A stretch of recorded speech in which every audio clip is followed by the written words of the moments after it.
Most rivalries are published, but very few end up on the big screen. West Ham vs Millwall is one of the lucky few. Or maybe not so lucky, since the only word to describe this rivalry is warzone. This is West Ham vs Millwall, the fiercest rivalry in England. Before we get into this video, I want to give a quick shout out to that Millwall Podcast. I worked with co-host Mickey Simpson to better understand the rivalry, and he'll give you a more boots on the ground explanation. Links are included below, so check them out after this. Like most clubs at the time, the story begins with a group of factory workers, JT Morton workers to be specific. In 1885, they formed what was then known as Millwall Rovers on the Isle of Dogs, a London peninsula. JT Morton was a Scottish firm, and several of Millwall's founding players were Scottish as well. These origins influenced the team's navy blue jerseys and white shorts, which they still wear today. Rumor has it people knew this working class club as the Dockers, since their supporters were mostly dockers at shipyards. That name allegedly stuck for about 15 years before fans assigned the club its modern nickname, the Lions. Around this time, the FA began recognizing football clubs as professional. Players were getting paid, and the game took on a new seriousness in England. However, Millwall wasn't ready for that yet, suffering an immediate 5-0 defeat to Philbrook FC, a virtual unknown. Now, given the nature of the FA Cup, Millwall didn't need to be professional to compete in it, and their entry in 1886 helped establish the club. The first 25 years saw many changes for Millwall. In 1889, the club relocated from Lord Nelson Ground to the Athletic Grounds. Owners renamed the club Millwall Athletic to reflect the move. A few years later, the club turned professional, becoming the second team in London to do so. It was finally time to compete in a professional league. But the professional scene was developing much slower in the south. North and Midlands clubs such as Everton and Aston Villa had already been professional for several years and were founding members of the Football League in 1888. Woolwich Arsenal had led the charge in establishing a rival Southern League, but got shot down by the London Football Association. This was because Southern FAs were slow to accept professionalism in sports, so Arsenal instead elected to join the Football League. But that didn't stop Millwall Athletic. In 1894, Millwall helped create the Southern League, a contest of 2 divisions. And as a leading founder, Millwall competed in the first division, alongside teams like Reading and Luton Town. Fast forward to 1910, and the club had won 4 league titles, 2 in the Southern League and 2 in the Western League. But even with the trophies, the club still had its problems. The Millwall Dock Company decided to use their land for a timber yard, forcing Millwall Athletic into yet another move. The club temporarily landed in North Greenwich before completing their 4th stadium switch to New Cross, which they named the Den. But where was West Ham during this?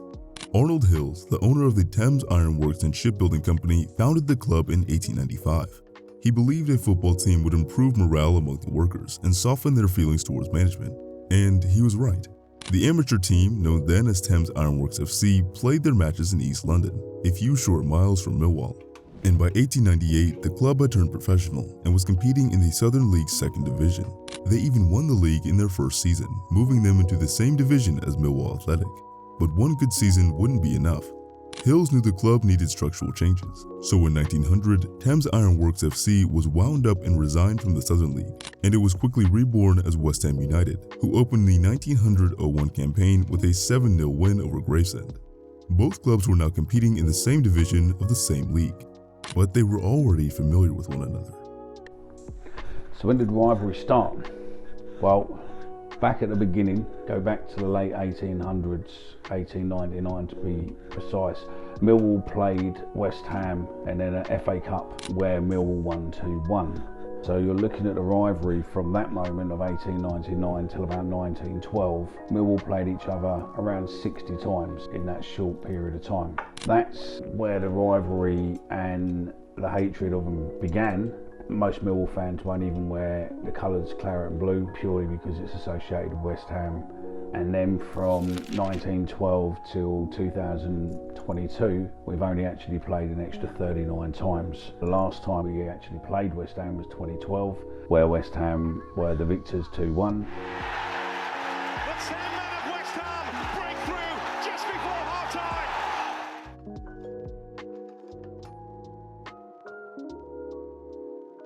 Spin and then bullied off the ball by Abdoulaye Fly. Well, this is the chance for Trotter.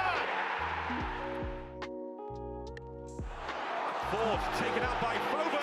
It's fired back in by Reed. The goal is given. We still hold the record for the largest win, 1903, and we beat West Ham 7-1. There's been some immense trouble. There's been fans that have been killed. West Ham have killed a Millwall fan, 76, 77. There was the chaos in 2009 when we got them in a cup. A poisonous pre-match atmosphere around Upton Park, culminating in the stabbing of one fan, meant that the meeting of West Ham and Millwall was never going to pass without incident. Stand-up moments in the rivalry, I'd probably say Mother's Day massacre on Mother's Day at Millwall, where we won 4-1. And Christian Daly, their player, scored an own goal. I suppose the most famous standout memory has to be a game Millwall weren't even playing in. It was a game against Wigan. It was the last game of the season. West Ham needed to win it, otherwise they were going to be relegated. They were 2-2, and a group of Millwall fans, nicknamed Millwall RAF, or the Millwall Air Force even, hired a plane before. The plane took off, flying towards Wigan Stadium, and just as the ball went in the net, Wigan scored, making it 3-2. West Ham were going to be relegated, and at that minute, a plane flies over the top of the JW Stadium with the wording, Avram Grant, Millwall legend. I think the greatest traitor to us was Dave Martin, who in our eyes threw away an FA Cup by firing the ball in the back of the net, which meant that Brighton then beat us and we were knocked out of the FA Cup, and then subsequently went on to join West Ham. Certain Millwall fans you'll speak to will say players who they feel were traitors would be Teddy Sheringham, who finished his career at West Ham. Many players have donned both the Millwall and West Ham kits, but none were as well recognized as Teddy Sheringham. Sheringham began his career at Millwall in 1983, and the centre forward operated in various striking roles throughout his career. But regardless of his role, one thing was certain: goals. Whether it was a chip, volley, header, long shot, tap-in, you name it, he scored it. He was also an excellent playmaker. His versatility allowed him to drop deeper and create space for his teammates. He had an eye for a game-winning pass and racked up 76 assists in the Premier League alone. He netted 111 goals for the Lions, making him the club's second all-time top scorer. But even gaining his side promotion in 1988 wasn't enough to save face. After long periods with Tottenham and Manchester United, Sheringham joined the Hammers in East London. He scored 20 goals to earn his side promotion to the Premier League. Meanwhile, Millwall finished 10th. While he is still a club legend, many Millwall fans stopped favoring him after this move. So you're sitting as an outsider wondering about this rivalry. The only person that ever brought Millwall fans and West Ham fans together was a little girl called Isla. Isla Caton was a little girl who had a brain cancer. She was the only thing whatever separated this fierce rivalry. She was one of the only times that Millwall fans wore West Ham colours to raise money for her. And unfortunately, she passed a few years ago, very young. But she touched the heart of Millwall and West Ham and just proved really that cancer has no colours. But she is the only West Ham fan who was ever welcome in the den.